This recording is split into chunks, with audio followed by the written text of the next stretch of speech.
Marcus Chen had seen enough slave markets to know when someone was trying to pawn off damaged goods. The stench of desperation hung thick in the recycled air of Nexus Station's lower levels, mixing with the acrid smell of fear sweat and the metallic tang of blood that never quite washed out of the deck plating. He walked between the rows of cages with practiced indifference, his weathered face revealing nothing of the disgust churning in his stomach. The human had learned long ago that showing emotion in places like this was a luxury he couldn't afford. As one of the few independent cargo haulers still operating in this sector, he needed to maintain his reputation as someone who asked no questions and held no judgments. The hegemony's expansion had made honest work scarce, and sometimes a man had to dance with devils to keep his ship running and his crew fed. "Looking for anything particular, Captain?" The Zephyrian slave trader's voice carried the wet, clicking undertones of his species. Vexhar was one of the more successful flesh peddlers in this part of the galaxy, his pale blue skin marked with the ritual scarification that indicated his high standing within the Slave Merchants Guild. Perhaps something for hard labor? "I have 3 Korvaxi who could pull apart a whole breach with their bare hands." Marcus shook his head, continuing his slow walk between the cages. "Just browsing. Heard you had some new inventory come in from the Outer Rim raids." "Ah yes, quite a profitable expedition." Vexar's throat sacs inflated with pride.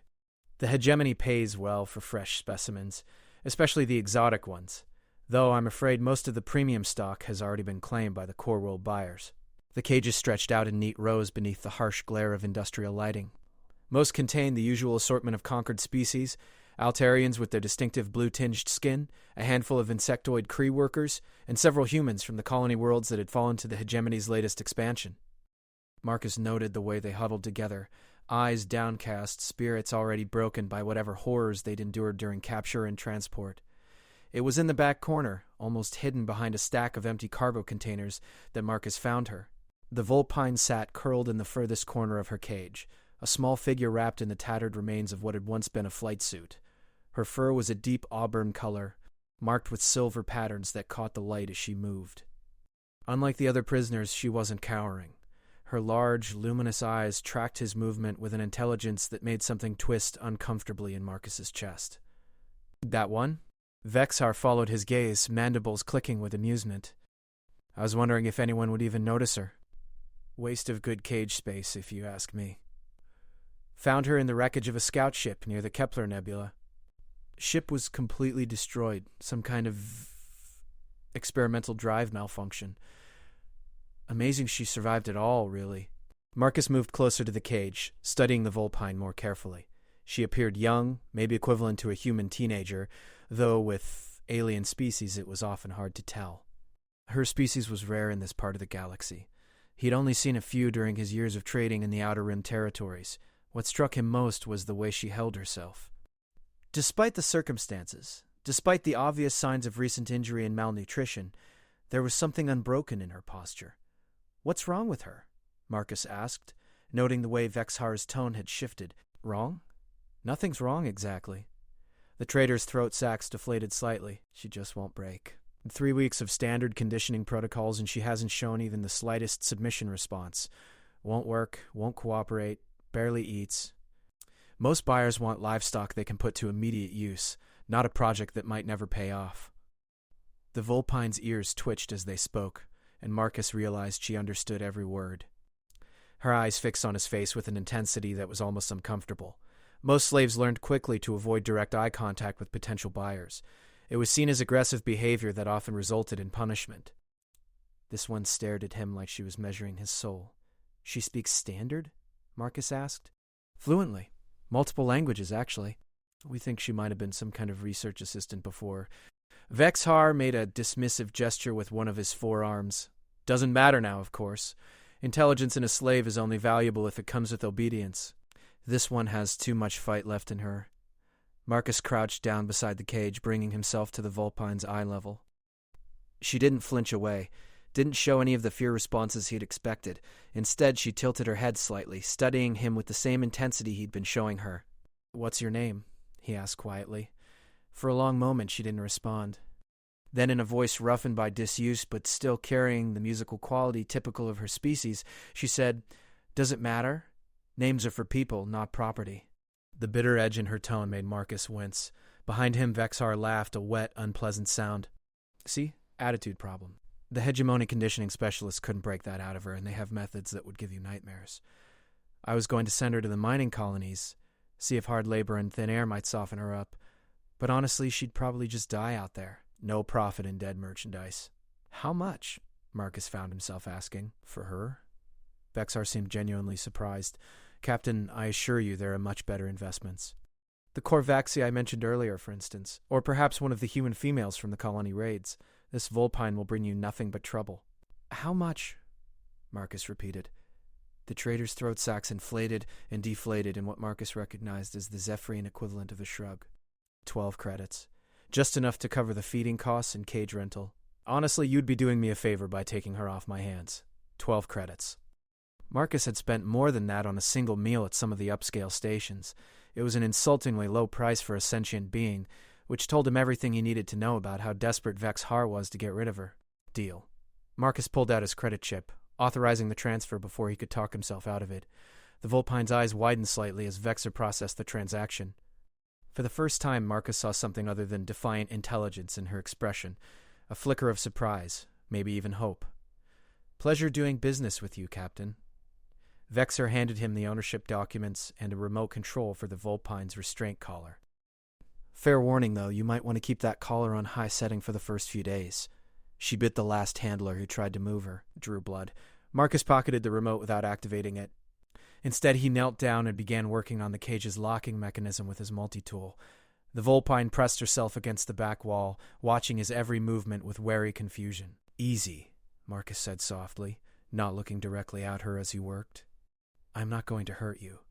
They all say that, she whispered, but there was less venom in her voice than before.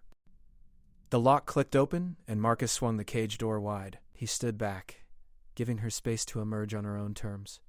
For a long moment, neither of them moved. The Vulpine stared at the open doorway as if it might be some kind of trap. Coming? Marcus asked. Aye, ship's docked in Bay 47. It's not much, but it's better than this place. Slowly, carefully, the Vulpine crawled out of the cage. She moved with obvious pain, favoring her left side where Marcus could see the outlines of healing injuries beneath her matted fur. When she stood, she barely came up to his chest, but there was nothing diminutive about her presence. This isn't kindness, she said, looking up at him with those luminous eyes. You bought me. I know what that means. Marcus felt something cold settle in his stomach. What do you think it means? It means you own me until you sell me to someone else, or until I stop being useful. Her voice was matter-of-fact, but Marcus could see the tension in her shoulders, the way her hands clenched at her sides. The only question is how long before you decide I'm more trouble than I'm worth. The casual acceptance in her tone hit Marcus harder than any accusation could have. This was a child. Regardless of her species, he could see that much, and she spoke about ownership and disposal like they were facts of nature. I have a different idea, Marcus said carefully. He reached into his jacket and pulled out his emergency sidearm, a small but effective pulse pistol. The Vulpine's ears flattened against her head, but she didn't step back. Instead, she lifted her chin, meeting his gaze with something that might have been pride. At least make it quick, she whispered. Marcus felt his heart break a little. Instead of pointing the weapon at her, he ejected the power cell and tossed both pieces to her. She caught them reflexively, staring down at the disassembled weapon in confusion. That's yours now, Marcus said. When you're ready to put it back together, you can point it at me if it makes you feel safer, or you can point it at anyone else who tries to hurt you. Your choice. The Vulpine stared at the weapon components in her hands as if they were alien artifacts. I don't understand. It's simple, Marcus said, turning toward the exit. 12 credits bought your freedom from that bastard. What you do with it from here is up to you. You can come with me, or you can go your own way. Either is fine by me. He started walking toward the docking bays, not looking back to see if she followed. Behind him, he heard Vex's confused chittering as the trader tried to process what he'd just witnessed.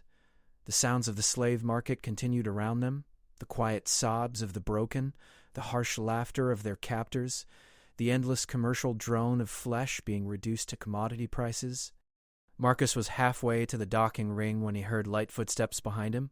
He didn't turn around, didn't acknowledge her presence, but he felt some of the tension leave his shoulders when he realized she was following. The walk to Bay 47 took them through some of the seedier sections of Nexus Station. Marcus kept his pace steady but not rushed, giving his unexpected companion time to keep up despite her obvious injuries. Twice he saw her stumble, and twice he pretended not to notice, knowing that offering help might be interpreted as attempting to exert control. The wandering star sat in her docking cradle like a sleeping bird of prey. She wasn't much to look at, a modified Pegasus-class light freighter that had seen better decades, but she was home. Marcus had owned her for 15 years, and in that time she'd carried him to more worlds than he could count. The ship bore scars from pirate attacks, asteroid impacts, and the occasional overzealous customs inspection, but her engines were solid and her hull was sound. "She's beautiful," the Vulpine said softly, speaking for the first time since they'd left the slave market.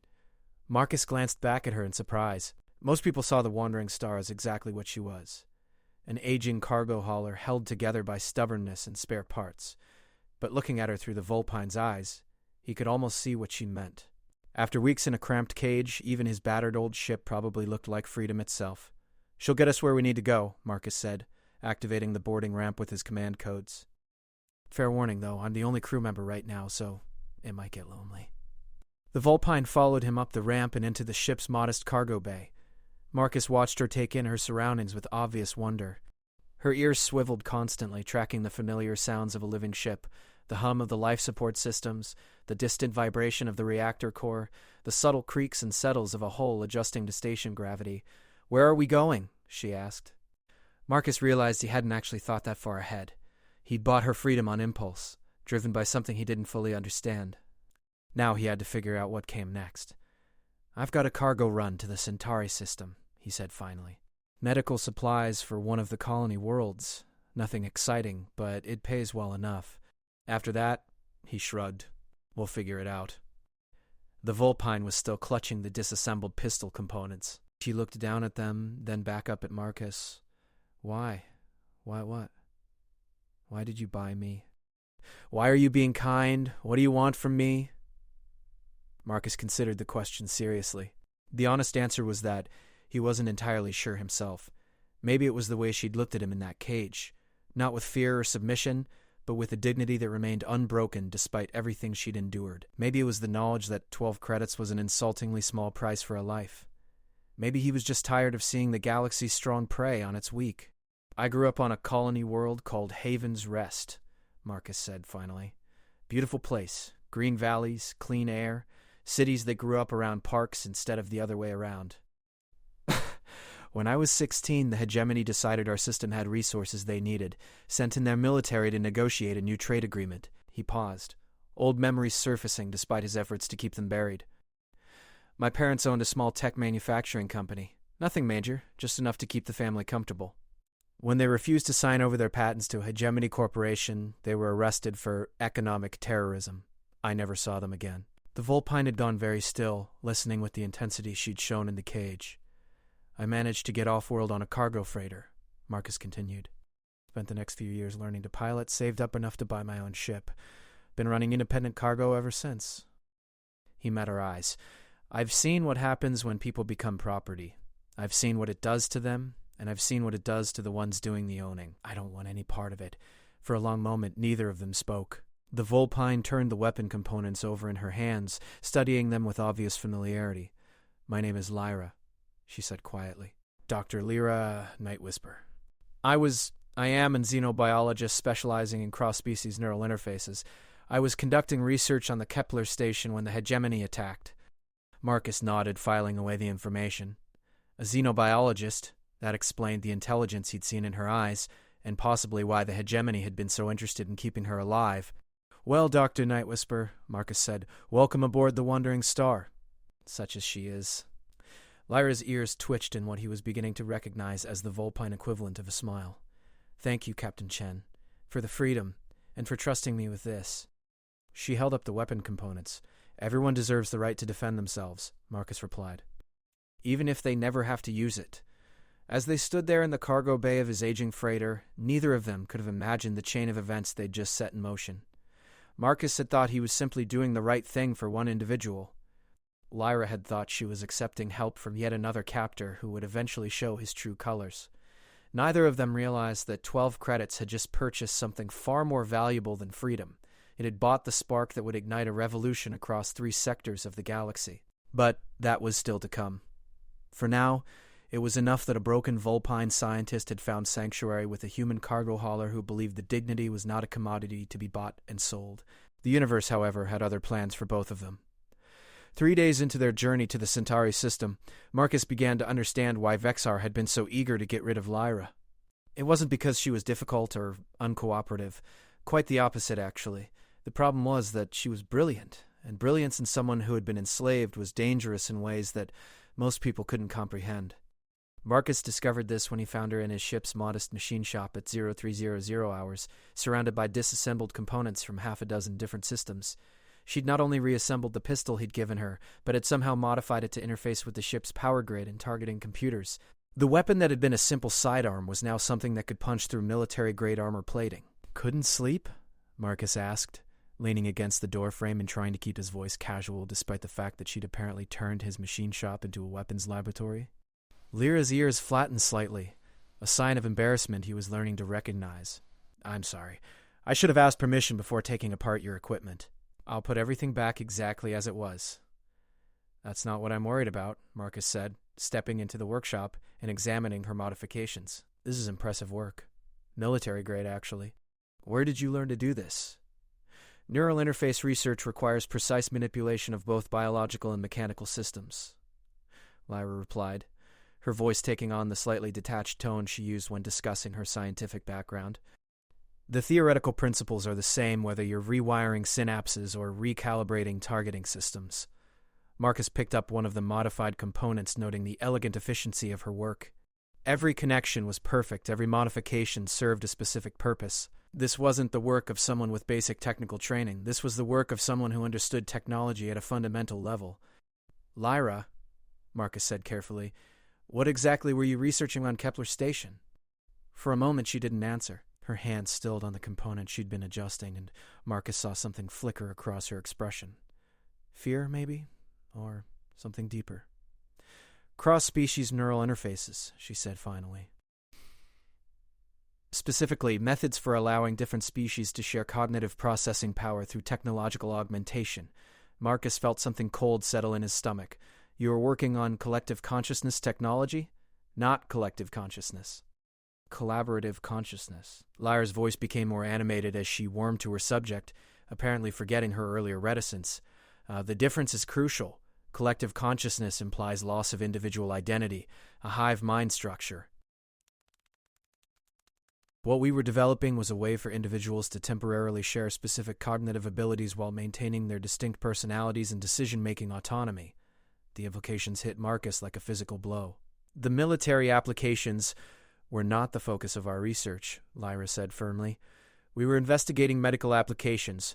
Imagine a human surgeon being able to temporarily access the spatial reasoning capabilities of an Altarian engineer, or a Kree mathematician sharing their computational abilities with a human physicist working on complex calculations." Marcus sank into one of the workshop stools, trying to process what she was telling him. "But the military applications would be obvious to anyone with half a brain." Lyra's ears drooped. "Yes. Which is why the hegemony was so interested in our work, and why they were willing to destroy an entire research station to get their hands on it. The attack on Kepler Station, that wasn't random, was it?" Lyra's voice became very quiet. "They came specifically for our research data. The station director tried to implement the emergency protocols to destroy all our work rather than let it fall into hegemony hands. Most of the research team died in the fighting, or in the explosion that destroyed the main laboratory." Marcus began to understand the full scope of what he'd stumbled into. "How much of the research survived?" Lyra tapped the side of her head with one delicate finger. "The theoretical framework, the computational models, the bioneural interface schematics, all of it. I have an eidetic memory, Captain Chen. Everything we discovered, every breakthrough we made, every failed experiment that taught us what not to try, it's all still here." The weight of that revelation settled over Marcus like a heavy blanket. No wonder the hegemony had kept her alive despite her resistance to conditioning. She wasn't just a valuable scientist. She was a living repository of technology that could change the balance of power in the galaxy. "The slavers who captured you," Marcus said slowly, "did they know what you were carrying?" "I don't think so." The hegemony interrogators tried to extract the information, but neural interface technology includes certain safeguards. Attempting to forcibly extract memories from a researcher in this field can result in complete neural cascade failure. They couldn't risk killing me until they found a way around the safeguards. Marcus rubbed his temples, feeling the beginnings of a headache. So they shipped you off to be sold as a slave, figuring they'd work on the problem later. Essentially, yes. Though I suspect they were also hoping that the psychological trauma of enslavement might make me more cooperative when they eventually retrieved me. The casual way she discussed her own psychological manipulation made Marcus's jaw clench. And now? Lyra looked down at her hands, still stained with lubricant from her work on the weapon modifications. Now I'm free thanks to you. But that freedom comes with responsibilities I'm not sure I'm ready to face. What do you mean? The technology we developed. In the wrong hands, it could be used to create slave soldiers with shared tactical awareness, or to force captured enemies to reveal strategic information through involuntary neural linking. But in the right hands, she looked up at him and Marcus saw something he hadn't expected in her expression: hope. In the right hands, it could level the playing field against oppressors like the hegemony. Marcus was quiet for a long moment, considering the implications.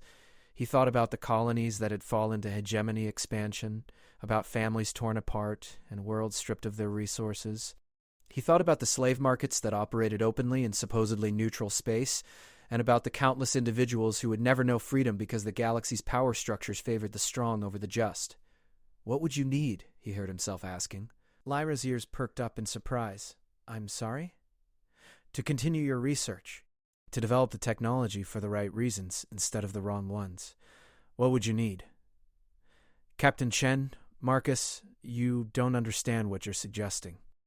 This research would require extensive laboratory facilities, rare materials, volunteers willing to undergo experimental procedures, and the moment we began serious work, we'd become targets for every major power in the galaxy. I understand exactly what I'm suggesting, Marcus said, though he wasn't entirely sure that was true.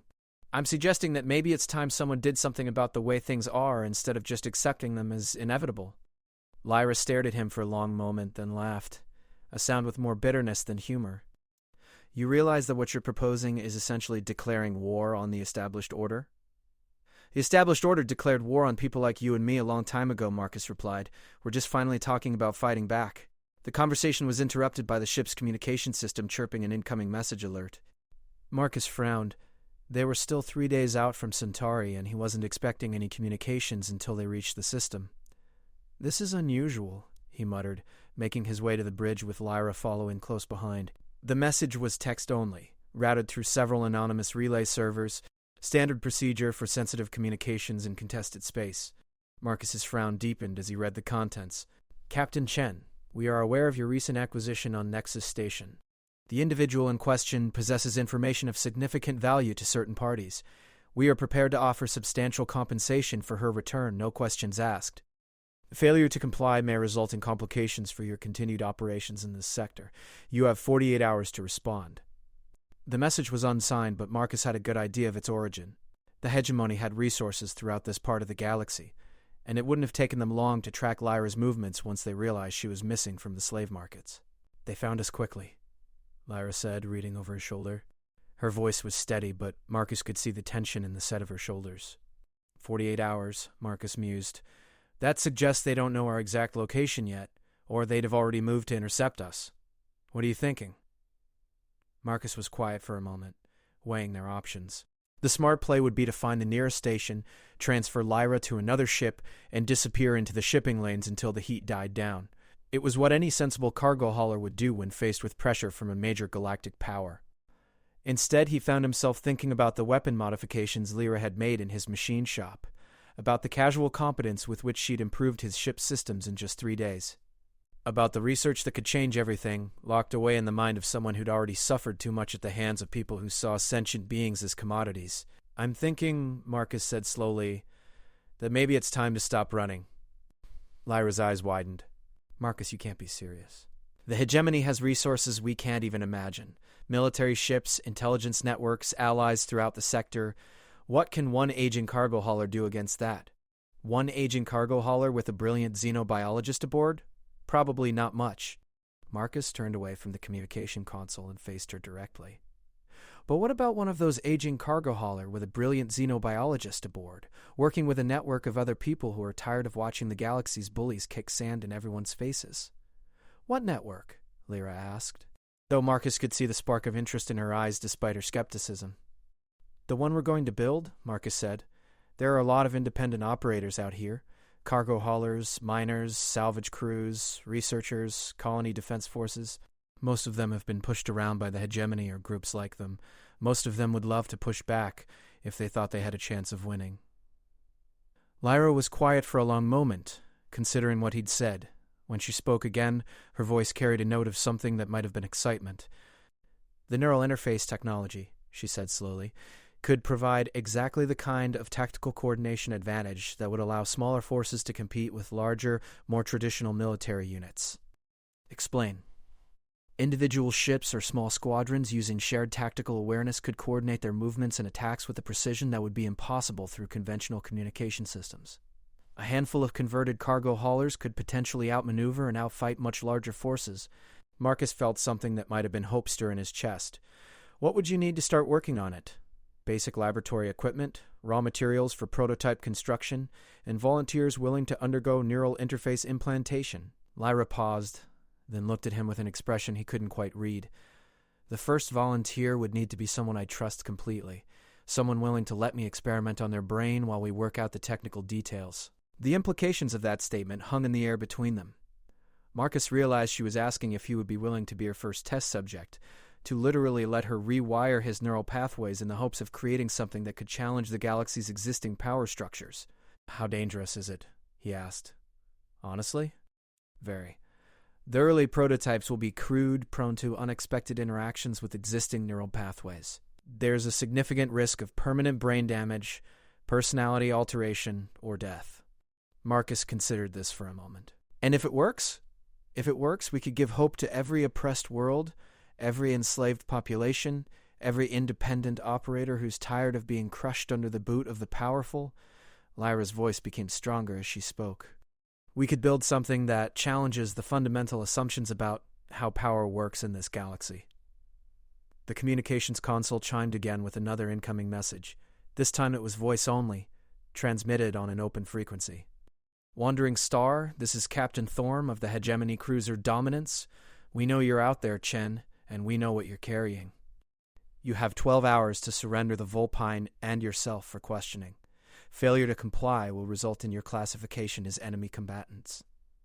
Marcus looked at Lyra, seeing his own determination reflected in her luminous eyes. 12 hours, he said. 12 hours, she agreed.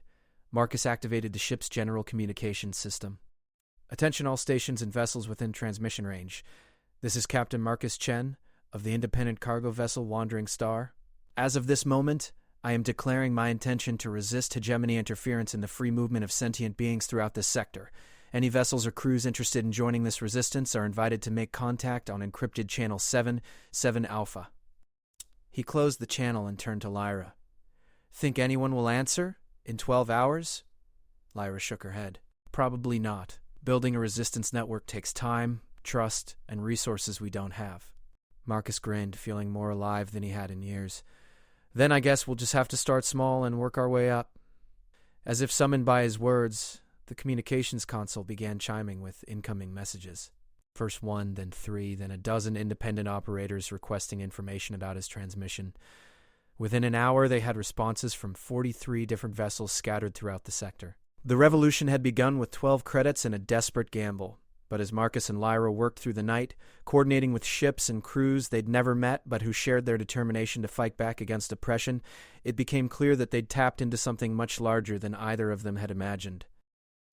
The galaxy was about to discover that humanity's greatest strength wasn't their technology or their military might. It was their absolute refusal to accept that injustice was inevitable. The neural interface implantation procedure took place in what had once been the Wandering Star's cargo bay, hastily converted into a makeshift medical facility with equipment salvaged from 6 different ships that had answered Marcus's call. Sarah Voss, a combat medic from the independent mining vessel Asteroid's Edge, had volunteered her expertise, while Lyra provided the theoretical framework and technical specifications. Marcus lay on the improvised operating table, trying not to think about the fact that they were about to let a Vulpine xenobiologist experiment on his brain with equipment that hadn't existed a week ago. Around him, the converted cargo bay hummed with activity as 36 volunteers from various ships worked to prepare for what everyone hoped would be the first successful neural interface implantation outside of a controlled laboratory environment. "Still time to change your mind," Lyra said softly, adjusting the sensor array that would monitor his neural activity during the procedure. Her hands were steady, but Marcus could see the worry in her eyes. "Not a chance," Marcus replied, though he couldn't quite keep the nervousness out of his voice. "Someone has to be first, and it might as well be the idiot who started this whole thing." Around them, the makeshift fleet had grown from 43 vessels to over 100 in the past week. Word was spreading through the independent networks: cargo haulers, salvage crews, mining operations, even a few defectors from various military organizations. Most were small ships with crews of 3 to 8 people, but their combined resources had allowed them to establish a mobile base of operations centered around the wandering star. "Neural pathways mapped and confirmed," announced Dr. Voss, studying the readouts from the medical scanners. "Lyra, your interface design shows remarkable elegance. I've never seen bioneural integration patterns this sophisticated." Lyra's ears flickered with what Marcus had learned was modest pride. "The theoretical framework was developed by my entire research team on Kepler Station. I'm simply implementing their work. Their work and yours," Marcus corrected. Over the past week, he'd watched Lyra design and build the neural interface components with an expertise that went far beyond simply remembering someone else's research. She was innovating, improving on the original designs with modifications that addressed problems the original team had never encountered. "Captain Chen," came a voice from the communications station, "we're receiving priority transmissions from the perimeter scouts. Multiple hegemony vessels are converging on this position." Marcus started to sit up, but Dr. Voss firmly pushed him back down. "You're not going anywhere until this procedure is complete," she said sternly. "The anesthetic has already been administered, and interrupting the process now could cause permanent damage." "How many ships?" Marcus called out, trying to keep the concern out of his voice. 7 confirmed contacts," replied Lieutenant Torres from the scout ship Quicksilver. 3 heavy cruisers, 2 destroyer escorts, and 2 support vessels. Estimated arrival time is 4 hours. Marcus felt his heart rate spike, which immediately caused alarms to sound from the medical monitoring equipment. Lyra placed a reassuring hand on his shoulder, her touch surprisingly warm through the surgical gloves. "Marcus, you need to stay calm," she said. "Elevated stress hormones can interfere with the neural integration process." "Easy for you to say," Marcus muttered. "You're not about to undergo experimental brain surgery while a hegemony battle group closes in on our position." "Actually," said a new voice from the entrance to the cargo bay, "that might work in our favor." Marcus craned his neck to see Captain Elena Vasquez of the converted destroyer Phoenix Rising. Vasquez was a former hegemony naval officer who defected 2 years earlier after witnessing the massacre of civilian refugees during the pacification operation. Her ship was the largest and most heavily armed vessel in their growing fleet. "Explain," Marcus said. "The hegemony is expecting us to run," Vasquez continued, moving closer to the operating table. "Standard operating procedure for independent operators faced with superior force is to scatter and regroup elsewhere. They're probably positioning their ships to cut off escape routes." "So we run right into their trap," Marcus said grimly. "Or we do the opposite of what they expect." Vasquez's smile had a predatory edge. "We stand and fight."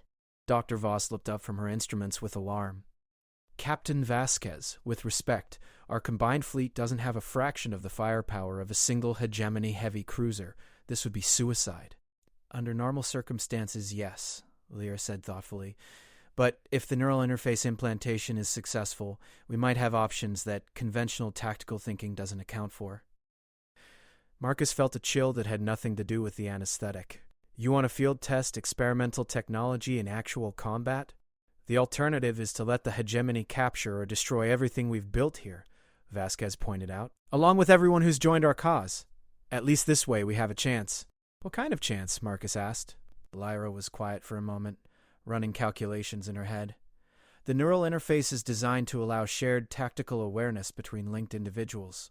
If we can establish connections between the command crews of our vessels, we could coordinate our movements and attacks with a precision that would be impossible through conventional communication." "How many people can you link simultaneously?" Dr. Voss asked.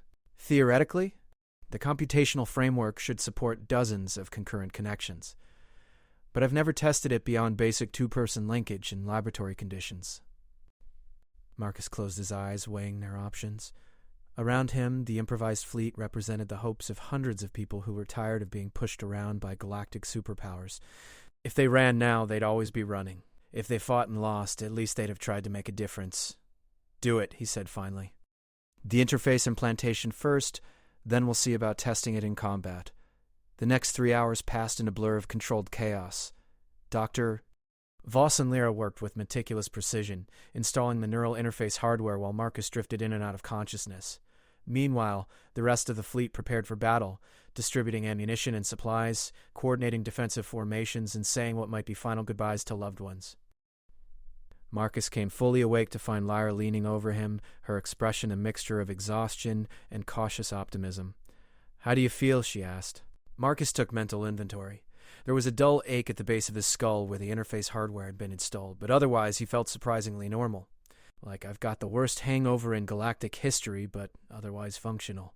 Any unusual sensations? Visual distortions? Auditory hallucinations?" "Nothing like that." Marcus sat up carefully, pleased to discover that his balance and coordination seemed unaffected. "Does this mean it worked?" "The hardware installation was successful," Lyra said. "Whether the neural pathways will integrate properly is something we'll only know when we attempt to establish a connection."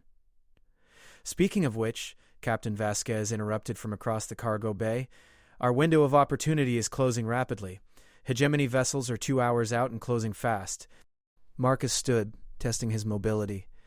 The headache was already beginning to fade, replaced by something that almost felt like anticipation. "Then I guess it's time for the field test." The makeshift command center had been established in the Wandering Star's cargo hold, with communication links to every ship in the fleet. As Marcus took his position at the central console, he could see the tension in the faces around him. These were experienced spacers, many of whom had fought in conflicts across the galaxy, but none of them had ever attempted anything like what they were about to try. "Lyra, are you ready for Neuralink establishment?" Marcus asked. The Vulpine settled into the technician's station beside him, her own freshly installed interface hardware visible beneath the fur at the base of her skull. She'd volunteered to be the second test subject, arguing that her expertise would be crucial in troubleshooting any problems that arose during the linking process. "Ready?" she confirmed, her voice steady despite the magnitude of what they were attempting. Marcus activated his interface, feeling an odd tingling sensation as the hardware came online. For a moment, nothing happened. Then, gradually, he became aware of something that was definitely not his own thoughts. It was like standing in a vast, empty room and suddenly realizing that someone else was there with you. He could sense Lyra's presence in the Neuralink. Not her thoughts exactly, but her awareness, her emotional state, the way her mind processed information.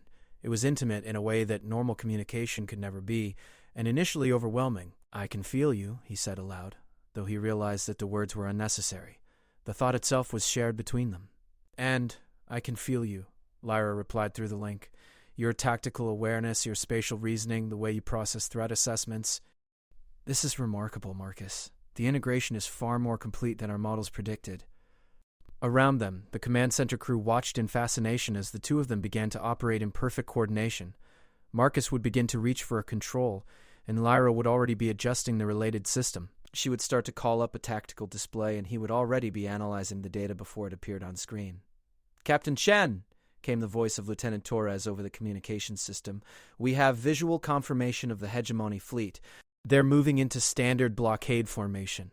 Through the link, Marcus felt Lyra's analysis of the enemy fleet composition overlaying his own tactical assessment. The combined evaluation was far more detailed and nuanced than neither of them could have achieved individually. "Captain Vasquez," Marcus called out, "are you ready for Neuralink establishment?" "Ready as I'll ever be," Vasquez replied from her position at the Phoenix Rising's command station. The process of adding a third person to the Neuralink was more complex than the initial two-person connection.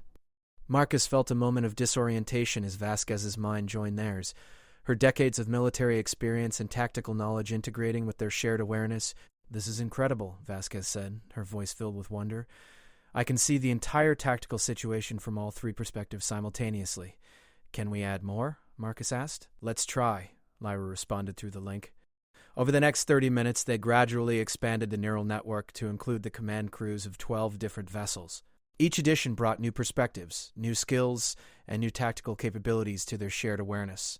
Marcus found himself thinking with the collective intelligence of over 30 individuals, each contributing their unique expertise to the whole. Hegemony fleet is moving to engage, reported their perimeter scouts through both conventional communication and the Neuralink simultaneously. They're still in blockade formation.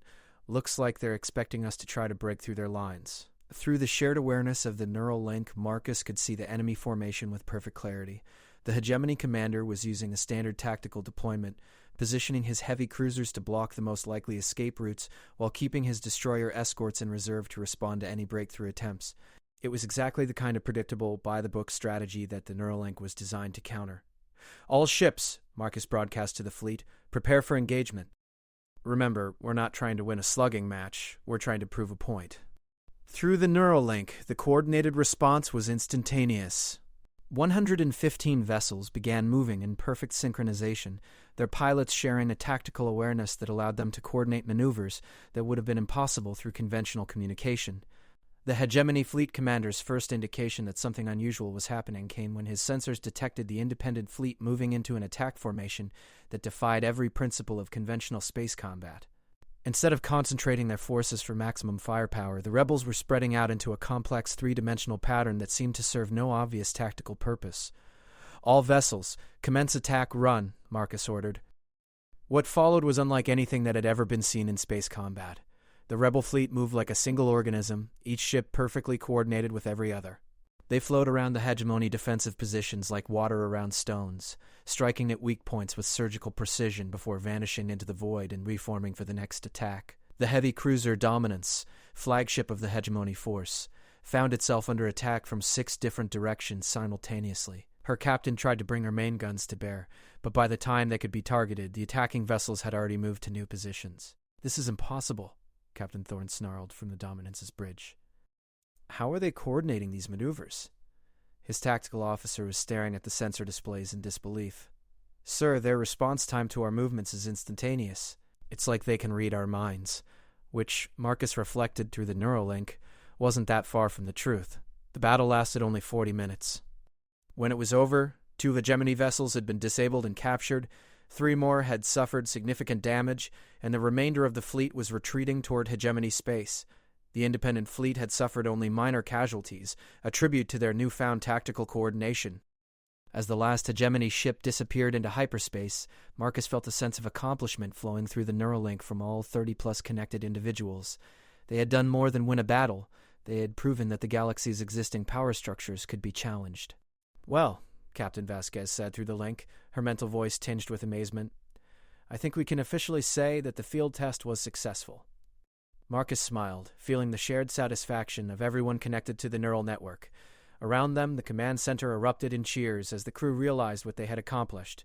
"Lyra," Marcus said through the link, "I think it's time to start planning the next phase." "What do you have in mind?" she replied. "If 12 credits could buy one person's freedom," Marcus said, "imagine what 100 ships with Neuralink technology could accomplish." Through the shared awareness of the Neuralink, he felt the collective agreement of their new allies. The revolution was just beginning. The galaxy was about to discover that the age of unchallenged tyranny was coming to an end, one liberated world at a time. 6 months after the first successful Neuralink battle, the revolution had grown beyond anything Marcus could have imagined when he'd paid 12 credits for a Vulpine's freedom. The network now encompassed over 800 vessels and 15,000 individuals, spread across 12 star systems and operating as a coordinated resistance movement that the Hegemony was calling the greatest threat to galactic stability in recorded history. Marcus stood on the observation deck of their new flagship, the Liberated Dawn, a massive carrier that had once served the Hegemony military before its crew decided to switch sides after witnessing the Neuralink technology in action. Through the transparent aluminum windows, he could see the bustling activity of Sanctuary Station, a converted asteroid mining facility that had become the Revolution's unofficial capital. "You're brooding again," Lyra observed, joining him at the window. The Vulpine had changed over the past months, growing from the frightened, defiant prisoner he'd found in that cage to a confident leader whose neural interface innovations had become the backbone of their movement. "Just thinking," Marcus replied, though he knew that through their permanent Neuralink connection she was already aware of his concerns. The technology had evolved far beyond their original 2-person prototype. They now maintained a constant low-level connection that allowed them to share thoughts and emotions while preserving their individual personalities. "The intelligence reports from the core worlds," Lyra said, understanding immediately what was troubling him. "The Hegemony's new initiatives." Marcus nodded grimly. The revolution's success had not gone unnoticed by the galaxy's major powers. In response to their growing influence, the hegemony had begun implementing increasingly draconian measures across their territory. Slave labor camps had been expanded, surveillance networks had been enhanced, and any world that showed even the slightest sympathy toward the resistance faced brutal retaliation. 17 colonies completely sterilized in the last month alone, Marcus said quietly. Billions of people dead because we dared to suggest that freedom was possible, and billions more who are still alive because we gave them hope, Lyra countered. The colonies that have successfully thrown off hegemony rule, the slave populations that have been liberated, the independent worlds that now have the means to defend themselves, none of that would have been possible without our intervention. Marcus knew she was right, but the weight of responsibility still pressed down on him like a physical burden. What had started as an impulsive act of kindness had grown into a galaxy-spanning conflict that showed no signs of ending anytime soon. Captain Chen, Dr. Night Whisper, came a voice from the observation deck's communication panel. Your presence is requested in the Strategic Planning Center. We have a situation developing. The Strategic Planning Center was located in the heart of Sanctuary Station, protected by multiple layers of security and shielding that made it virtually impossible to attack or infiltrate.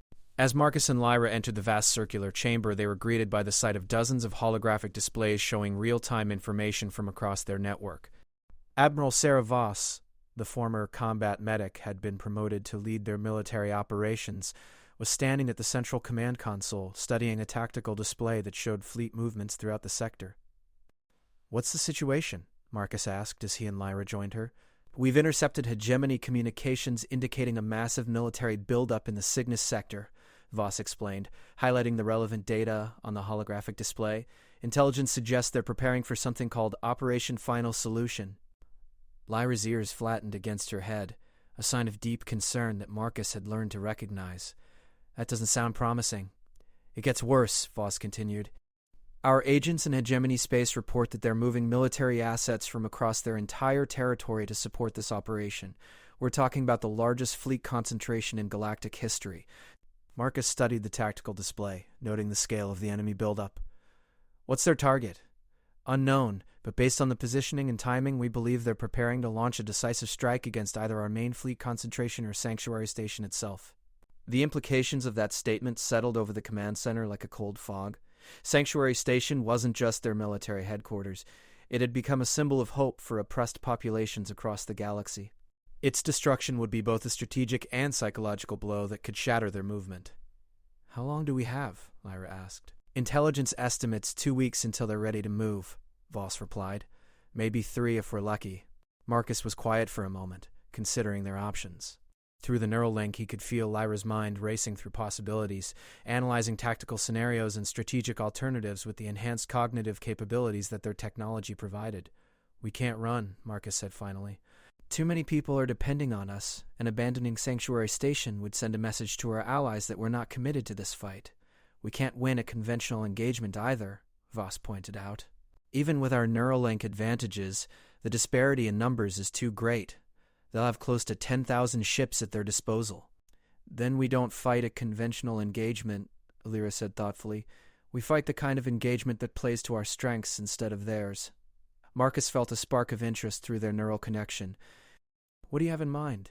The hegemony's greatest weakness has always been their reliance on centralized command and control structures, Lyra explained, calling up a new set of displays that showed the enemy fleet's organizational hierarchy. Their entire military doctrine is based on the assumption that orders flow down from a central command authority to individual units. Which works fine until someone disrupts that command structure, Marcus realized, beginning to see where she was going with this. Exactly. Our Neuralink technology gives us the ability to coordinate large-scale operations without relying on centralized command. But more importantly, it might give us the ability to disrupt their centralized systems. Voss looked intrigued despite herself. How so? Lyra began calling up technical schematics on the holographic displays. The neural interface technology works by creating artificial connections between biological neural networks, but most advanced military systems also incorporate biological components, neural processors, organic computers, even AI systems that use simulated neural pathways. Marcus felt excitement building through their shared connection. You're talking about using the Neuralink technology to hack into their command systems. More than that, Lyra said, her voice becoming more animated as she warmed to the subject. I'm talking about using it to create a feedback loop that would propagate through their entire command network. If we can establish a connection to their central command systems, we can use their own communication infrastructure against them. The technical challenges would be enormous, Voss pointed out. We're talking about breaching the most secure military networks in the galaxy. Which is exactly why they won't be expecting it, Marcus said. How long would you need to develop something like this? Lyra was quiet for a moment, running calculations. With our current resources and research team, 2 weeks if everything goes perfectly, 3 weeks if we encounter the kind of technical problems I'm expecting. The same time frame as their attack preparation, Marcus noted.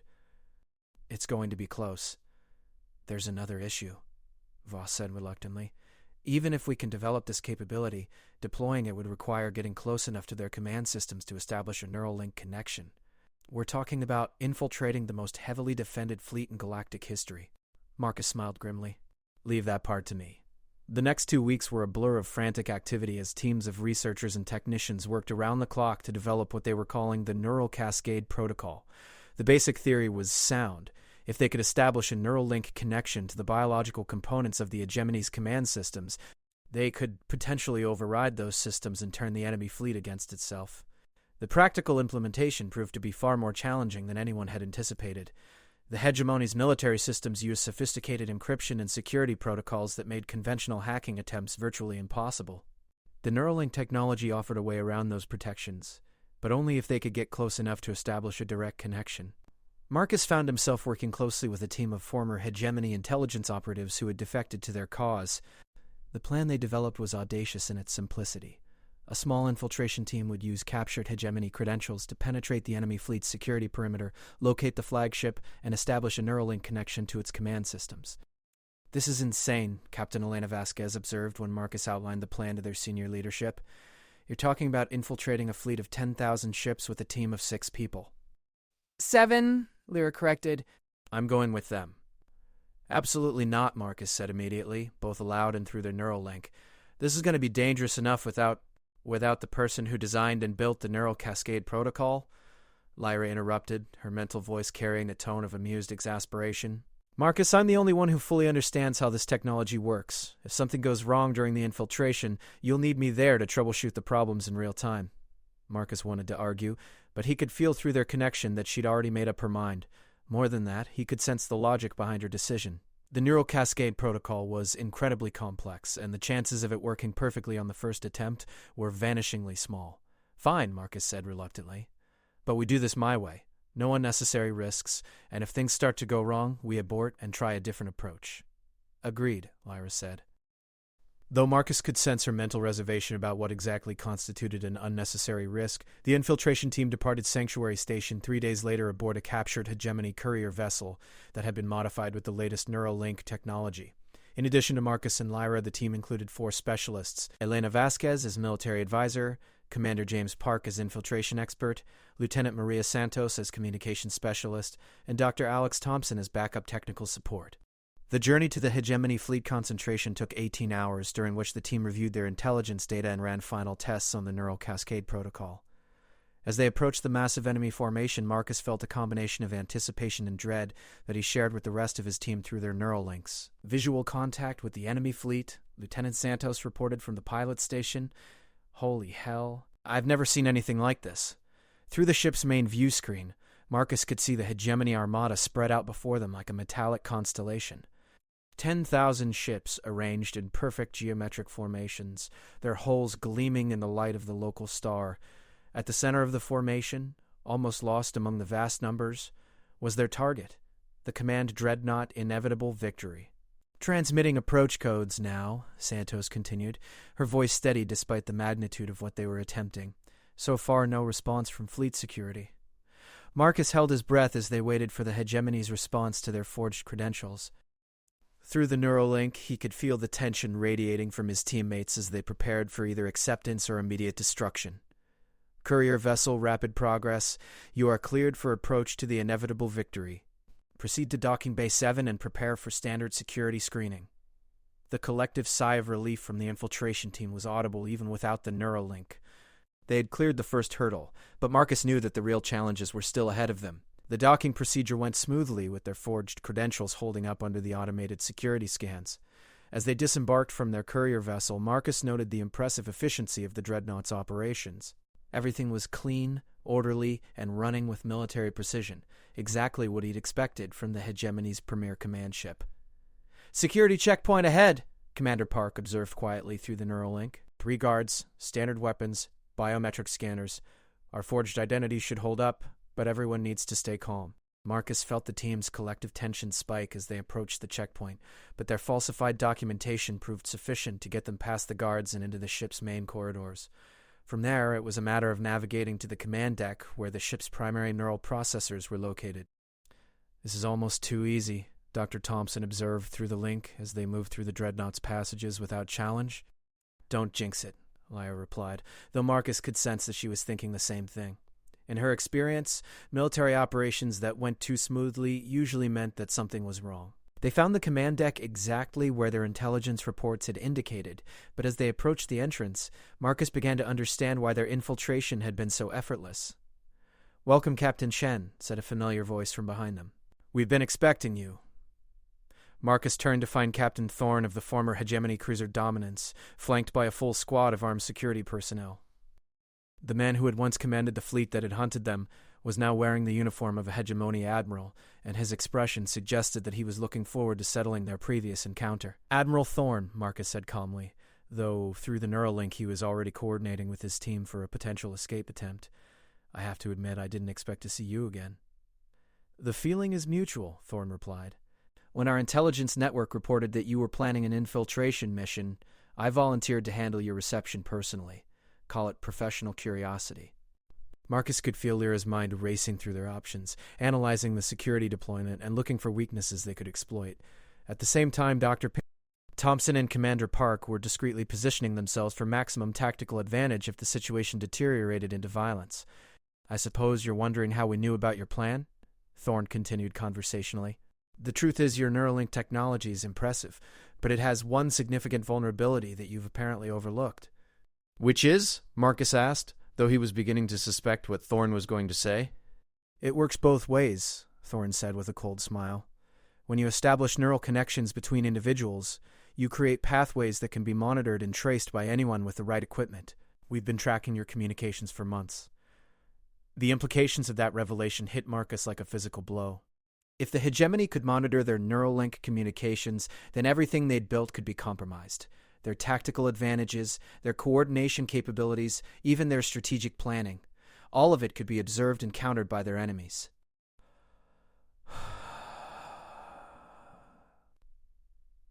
Through the Neuralink, Marcus felt Lyra's sudden spike of understanding and determination. Before he could react, she had activated the neural cascade protocol directly from her interface hardware, establishing a connection to the Dreadnought's command systems without any of the sophisticated equipment they'd brought with them.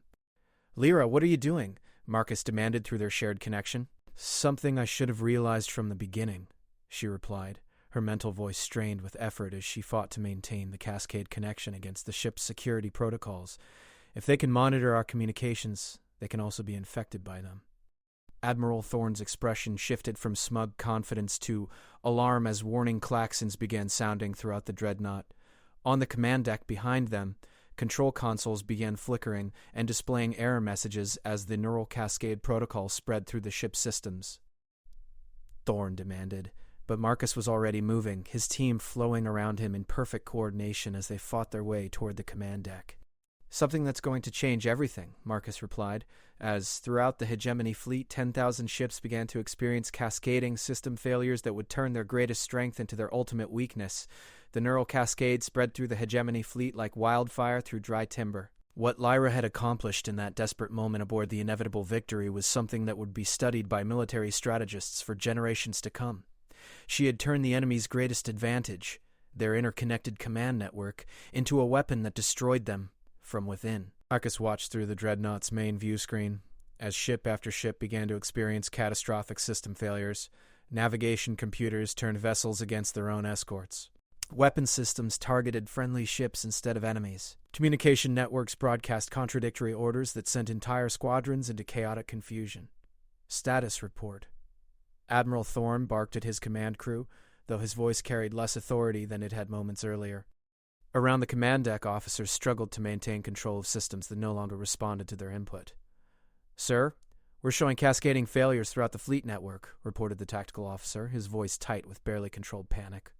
Ships are firing on each other, collision alerts are lighting up across all sectors, and we've lost communication with over 60% of our vessels. Through the neural link, Marcus could feel Lyra's strain as she maintained the Cascade Protocol connection. The effort of controlling such a vast network was taking a tremendous toll on her, but she held on with the same determination that had kept her unbroken in that slave cage 6 months ago. How long can you maintain this? Marcus asked, through their shared connection. Not long, Lyra replied, her mental voice edged with exhaustion. The feedback loop is stable, but maintaining the initial connection requires conscious effort. Once I let go, the cascade will continue on its own, but I won't be able to control or modify it. Marcus looked around the chaotic command deck, noting the way Admiral Thorne's security personnel were starting to lose focus as their own ship's systems began to fail. Can you target specific systems? Disable weapons but leave life support functional? Already working on it, Lyra confirmed.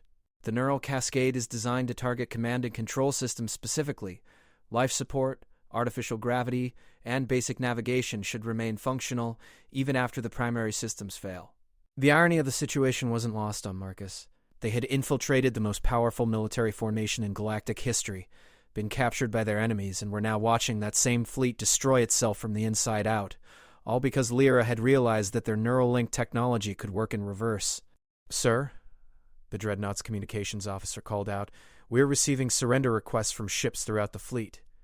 It looks like individual captains are trying to avoid further damage by standing down voluntarily.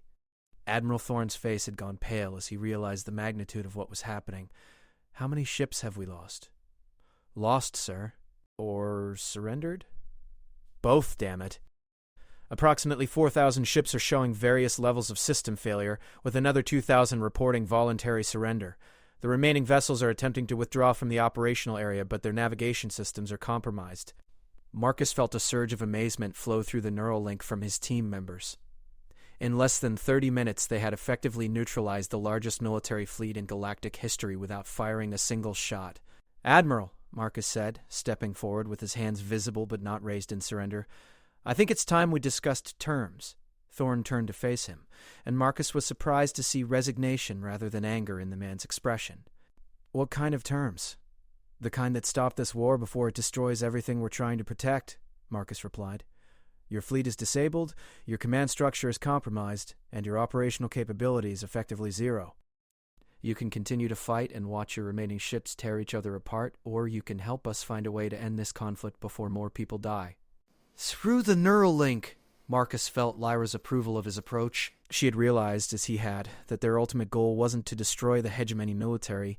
It was to create a galaxy where freedom and dignity were possible for everyone. You're talking about surrender, Thorne said flatly. I'm talking about evolution, Marcus corrected. The old ways of doing things, might makes right, the strong dominating the weak, they don't work anymore. We've proven that technology and coordination can overcome brute force. But more than that, we've proven that people will fight for their freedom if they believe they have a chance to win. Admiral Thorne was quiet for a long moment, studying the tactical displays that showed the continuing chaos throughout his fleet. When he spoke again, his voice carried a weariness that went beyond physical exhaustion. What are you proposing? A new framework for galactic civilization, Marcus said, one based on cooperation instead of domination, on voluntary association instead of forced subjugation? The Neuralink technology has shown us that different species can work together in ways we never imagined possible. Imagine what we could accomplish if we applied that same cooperative spirit to government, to trade, to exploration. You're talking about dismantling an empire that has maintained stability for over 3 centuries, Thorne pointed out. We're talking about replacing an empire built on oppression with something better, Lyra interjected, finally allowing the neural cascade connection to stabilize and release its hold on her conscious control. The technology exists to make it work. The question is whether people are willing to try. The answer to that question came over the next several hours as reports flowed in from across the disabled hegemony fleet. Ship after ship, crew after crew began declaring their intention to join the resistance movement rather than continue fighting for a system that treated sentient beings as property. The defection of Admiral Thorne himself came as a surprise to everyone, including Marcus. The man who had hunted them across 3 star systems stood on the command deck of his crippled flagship and formally surrendered his commission to the hegemony military. I've spent my entire adult life serving an empire that promised order and stability, Thorne said, his voice carrying across the open communication channels to every ship in the fleet. But I've seen what that order costs, and I've witnessed what's possible when people choose cooperation over conquest. Effective immediately, I am resigning my commission and offering my services to the resistance movement. The symbolic impact of Thorne's defection was enormous, but the practical implications were even greater.